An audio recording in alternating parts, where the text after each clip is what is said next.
I would just say to the person, get yourself ready. Start fighting the habits, the sin in your life, the baggage, the trauma that you have, because it doesn't just magically go away, and marriage is going to magnify it.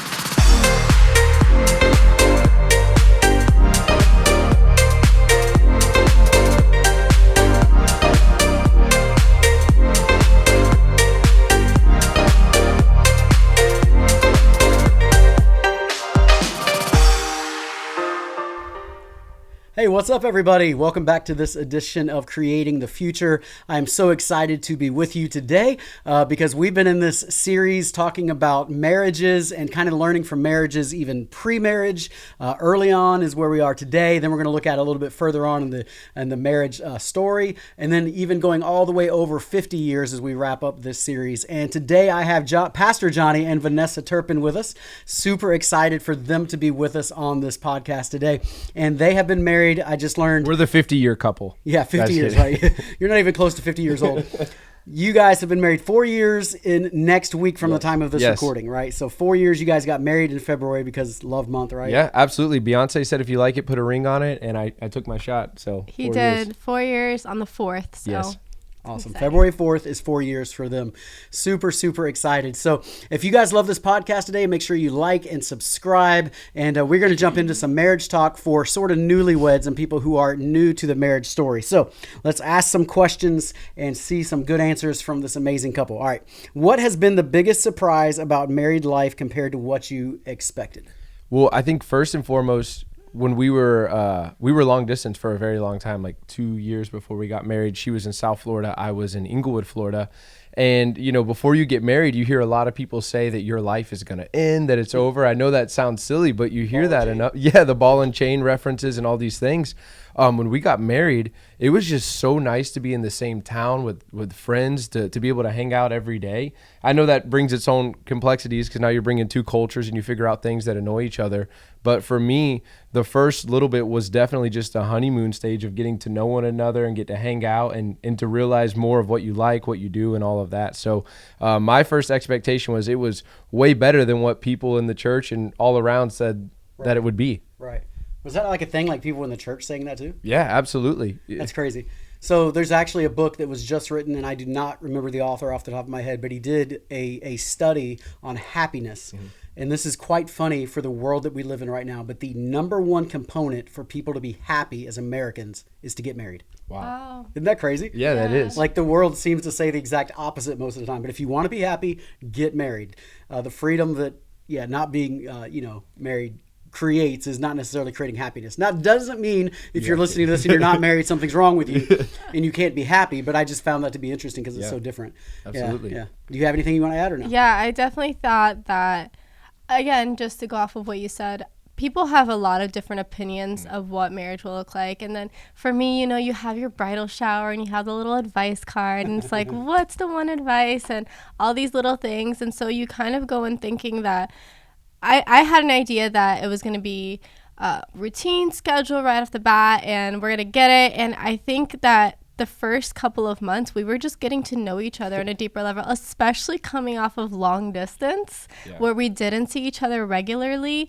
I think it was just us getting to know each other even more and learning how to navigate, like combining two different family cultures and living in a home together and not getting on each other's nerves in that sense. And I also thought that we would have more free time than we did, and we were just as busy. And so I think it taught me to be intentional with our time.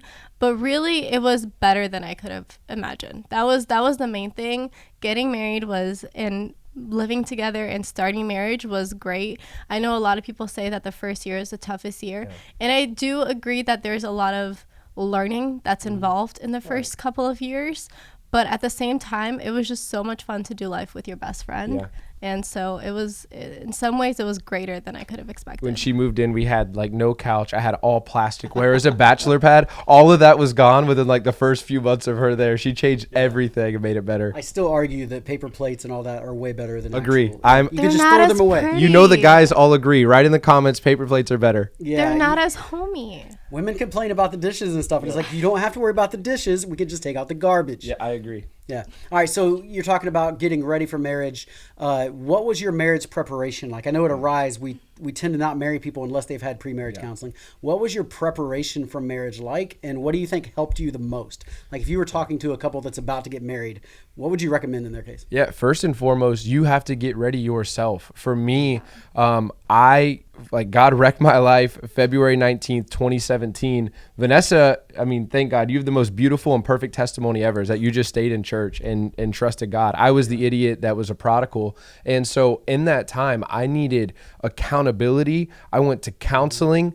I honestly had to surrender my singleness, because as you start coming into church, there's this pressure of where's your wife? And so there was a little bit where every girl that walked into the church, it's like, is that my wife? Is that? And I know it sounds silly. Yeah. So I literally had to come to a place of saying, God, I trust you. I'm done looking. And it's funny, after I committed myself to that, I met Vanessa shortly after, but we both were friends for over a year and a half. Mm-hmm. We're no flirting, nothing, but we would text, how's your day? He took his time. We would text, we'd FaceTime here and there, call. And then really like one day it hit me out of nowhere, like, I love this girl. But I would just say to the person, get yourself ready. Start fighting the habits, the sin in your life, the baggage, the trauma that you have, because it doesn't just magically go away, and marriage is going to magnify. And I had a lot of broken areas that I needed God to restore and still do today. But you just got to get ready right now, because you're going to be the same person when you get married if you don't deal with that stuff today. Yeah, that's so good. Yeah, and just to add on that, I would say like your spouse is the mirror you don't want to look into, because they just bring out things in you that were probably there underneath the surface. Marriage has a tendency to, again, magnify what's already there, because it brings new situations, stresses you in a way that you didn't think, and not bad stress, just puts pressure in different areas of your life that you didn't think were there before. And so it's going to bring things out that were already there. And if they are things that haven't been addressed before marriage, then it can be really ugly, or it may come out in a way that you don't intend it to. And so I agree. Definitely we did premarital counseling, but we continued that on. And so we still do checkups today. I mean, I think that sometimes premarital or counseling in general is viewed as when something goes wrong. I take my car to get oil change, and we need healthy checks, and we'll sit with Pastor Ken, and he'll be like, so how are you guys doing? And he'll help us every time we come out better. So yeah, that's so good. So you said marriage is the mirror you don't want to look into. Yeah, that is a power. Did you make that up, or did you hear that somewhere? I That's don't a know powerful if I've line. heard of that, but we don't know. It's something that stayed with me. That's a powerful line, because it's going to reveal things that you don't want to see about yourself. Yeah. That's so good. I'm just curious, because we didn't even cover this, but you're from Miami. You're from, well, at the time, Inglewood, right? How did you guys meet? How did you get together? Yeah, so for me, South Florida, we grew up going to the same camp. And so what's funny is the camp love connection. PF Youth Camp, Masterpiece Gardens, baby. Come on. And so we never met as campers, but we met as counselor. Johnny knew my family and my in-laws before we ever met. And so I got introduced because we were in the same friend circle. In fact, at my sister's engagement, Pastor Kieran and Erica were there at the dinner. And so it was just such a small world. I was like, I didn't know who they were. And that's his family. And in the church serving, I would challenge everyone, man, the best place to look is someone who's already serving, already committed to Jesus, already, she was so loving with the students and gracious and willing to serve. And I'm like, I noticed something right off the bat with her. Yeah, it's not the only place to look, but it's definitely a great place to start. Masterpiece Gardens. It worked for us. I thought it was Southeastern, Ring by Spring, baby. Hey, same thing at Masterpiece. All right, so I've heard it said this way: opposites attract, but then the thing that's the opposite is what drives you most crazy about each other. And you guys are funny, because you're very much an engineering brain, mathematical, black and white, make a list for everything, and you are like this flying bird all over the place, hovering and pollinating the world, right? You guys could not be more opposite. So I'm just curious, maybe that's not the answer to this question, but what's the hardest part of your marriage so far in these first 4 years, and what have you done? How are you getting through that? I did pass math class in college because of this one. I will say that. She may have done it for me. We're a good team. The hardest part in marriage, I think it's what she stated before, is the mirror that you look into. It.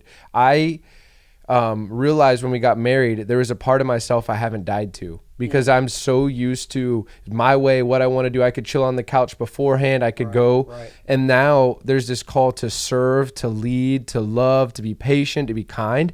And man, those things sound so easy on paper, but they're not. And you don't know you need them until you're in a moment. And so that's some of the difficult, I would say, is just learning to die to myself, learning to serve my wife, learning to love her, care for her, that as the man, and I can speak for the men here, that I have to set the temperature in our house and help lead it and be the best partner and supporter. And there's been plenty of times that I've missed that mark, where I've got it wrong.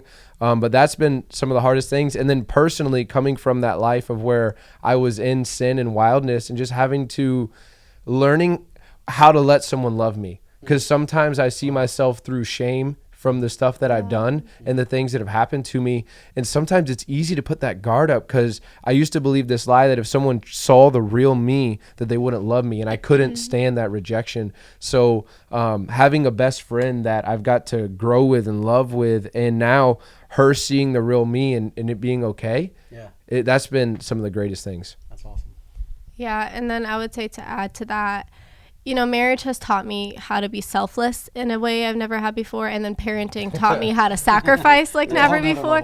Yeah, a whole nother level. I do agree that, it's serving one another is essential. I think especially, I don't know if it's my personality or if it's women in general, but I think it was very important for me to learn, and I had to learn this, to not over criticize and to speak life into my husband, into the potential that I saw in him. And I think, a lot of times women have, I don't want to speak for all women, but I think there's this tendency to, this is the way we're going to do it, and this is the way you're going to clean the dishes, and this is the way we're going to run the house. Which we did have some of that early on. We had to figure out how to navigate all of that. Yeah, I realized that he's clean, I'm just crazy. She's Latin, that's what it is. Yeah, but and so having those conversations, and then knowing how to fight well. The kind of the rules of engagement with that, not saying always, not saying never, and just being able to engage well with one another and communicate, the idea that if you're going through a rough spot, there's a way to communicate, and there's a way to speak to your spouse that's not demeaning, that doesn't put them down, but rather speaks life. And that goes along with serving them, and as a wife, submitting to him and not thinking that my way is the highway, or that I know I can do the job better than he can, but it's rather than speaking life and empowering him to do the job that he's called to do as the husband and the leader of our home. Yeah, we did set rules of engagement early on, our premarital counseling. So some of the things she said, you can't say you always, you never. We can't get on to them about something they can't change. So I can't be like, your brown eyes drive me crazy. And you can't cuss. And there's been plenty of times where we've been close, but those things, because if I go in to win the fight, I've already lost. So that beautiful word compromise has been something we've really had to learn. Yeah, if you go to win the fight, you lose the war, right? That's great. Good. Yeah. All right, so a lot of early married couples, when you first get married, this question of balance or rhythms, whatever word you want to use there, of kind of balancing in the rhythms of life, especially in ministry. It is unique because it is all encompassing to some degree. How have you guys balanced or created rhythms around family, friends, church, the whole thing, so that you can kind of get it all, but maybe not be dominated by any one thing of it? I would definitely say we're still learning this. We don't have it figured out. I wish it would be like 50% home life, and it doesn't work like that. Our first year of marriage, and I don't recommend this, we had 1 weekend free. I think it was 2. Or 2 weekends, excuse me. She see the numbers there. She has it in our calendar spreadsheet. But I remember, we looked at each other and was like, we cannot do this. And we may have done a little bit better in year 2, a little bit better year 3. I mean, we're still figuring out that. Some of the best rhythms that we've set now is Friday morning coffee is our thing. We'll take Ayla to daycare. She works from home. We'll grab coffee together. And realizing that a date doesn't have to be something where we go out and spend money, but how can we intentional? Not too long ago, she did a little surprise for me, which is so cool and different. She's like, wait in here. And I came out and she had painting canvases all set up in our living room in a Bob Ross video. And we painted mountains in our living room while our daughter was asleep. And if she woke up, we could go tend to her. And honestly, stuff like that, just we're hanging out together. And so we don't have the perfect recipe. We're still figuring out. There are some times in our life where we know that church is going to be more on our calendar and schedules of rhythms for relaunches of different things. There's some times where family is going to be there, but if we can make time for God and one another, we'll make it through those seasons. And so I've done it wrong for sure, but we're figuring out and scheduling more time. Yeah, absolutely. I think too, I mean, every couple has a different situation, where we have different work schedules that don't always align. Right. I think it just goes back to being intentional about what you want to make time for. So we know that prioritizing each other is important. We know that we want to prioritize community, time with family, and also our work is important because we have commitments and responsibilities. And I think if you have the priorities in mind and then practically looking at your calendar, looking ahead a week, a month, 6 months in advance, where are pockets of time that we can plan 2 days away? Where are pockets where we can spend a weekend away, or maybe just a date night? And the thing is, like, it's important to have regular time together consistently. That's not, I would say, not in front of the TV or a screen. Even if it is at home, just turning that off and being intentional with engaging one another. I think that really helped us, even if we didn't do anything extravagant. Because the point is to date your spouse. The point is to spend time together, and the point is to find a balance that works with your schedule. And it's absolutely possible. It's just, it may shift during different seasons in life, whether you have a different schedule or kids or, things going on, events. But it's just being flexible and prioritizing the fact that you're spending together, and the end goal of that versus what you're doing. Yeah. And the last thing I'll say that helped us is we share a calendar now. Because before we were on 2 different wavelengths. She wouldn't know what I was doing. I'm like, I got this church meeting, this. And so sharing a calendar, and then we'll go ahead throughout the months and schedule J&V weekend. Don't schedule anything. Right. So if they're already there throughout the year, someone may ask me, I'm sorry, I can't. And that way I don't have to lie, but just, hey, I got something on the calendar. Yeah, that's so good. And you've kind of been trained, Pastor Jonny, to use this language, but I would just recommend to anybody watching this that to understand that balance is a lie, because when you say the word balance, it kind of gives this impression that it's 50-50 or 60-40 or something close to that. And that's just not true. The truth is that life works within rhythms. And that's the way God designed it, whether it's the calendar month, whether it's the week, you're a drummer, you know all about rhythm. And if you have good rhythm in the band, all the other instruments can be off, but it'll sound okay. If you have bad rhythm in the band, it doesn't matter how amazing the other instruments are, it's going to sound like garbage. And so if you can just create rhythms of rest, of time together, of play, of fun, and whatever that looks like, it might be you're working really hard this season, but you can pull back this season and spend some more time together. It's really more about rhythms than balance. And I can just, from my own experience, and I think these guys would agree, if you go after balance, you're probably going to end up frustrated because you're just not going to find balance. So, all right, let's go to the next question. What are some of the most important lessons that you've learned in these first few years of marriage? And maybe we already touched on some of that. I don't know. Yeah, just the word compromise, because you're putting 2 cultures together. I've been taught things by my family and what they value, and she's have things that her family value. And the truth is, now this is our family, and so we can say, hey, that doesn't carry over in our marriage. Setting our own culture in the home. And I think early on too, I didn't realize that we have the power to do that, because you're stepping into something that you've just always done. So you fall into rhythm and routine of what you know. And it's okay to step back and say, hey, let's evaluate these things of what time look like at our house. What did dinner look like at our house? Oh man, some of these things are so, like seeing my dad pray all the time and read his Bible. Okay, I want those things to be a part of our house, and the way that he took my mom to the movies every Friday. So how can we implement the great things? How can we do some things better? And how can we really set our own culture, which is tough, because sometimes that includes setting boundaries, and sometimes people don't understand boundaries. And I early on struggled with saying no. And so some of that's been some of the best stuff that I'm realizing now, year 4, still a lifetime to go, but those are the things that have really helped us. Yeah, I think some of the things that you touched on, compromise communication, depending on your personality. I struggle with being vulnerable, even with Jonny, which is crazy, but I've gotten better over the years. But I think in the beginning of our marriage, telling my spouse how I really felt about a situation, or how maybe if I was hurt, how to communicate that, because I didn't want to expose the fact that my feelings were hurt in a situation. I just wanted to be okay, and so learning what areas of yourself that you need to work on within the marriage, and having the safe space, that was space to do that was something that I learned, and he's made me feel so safe, and it's been exciting.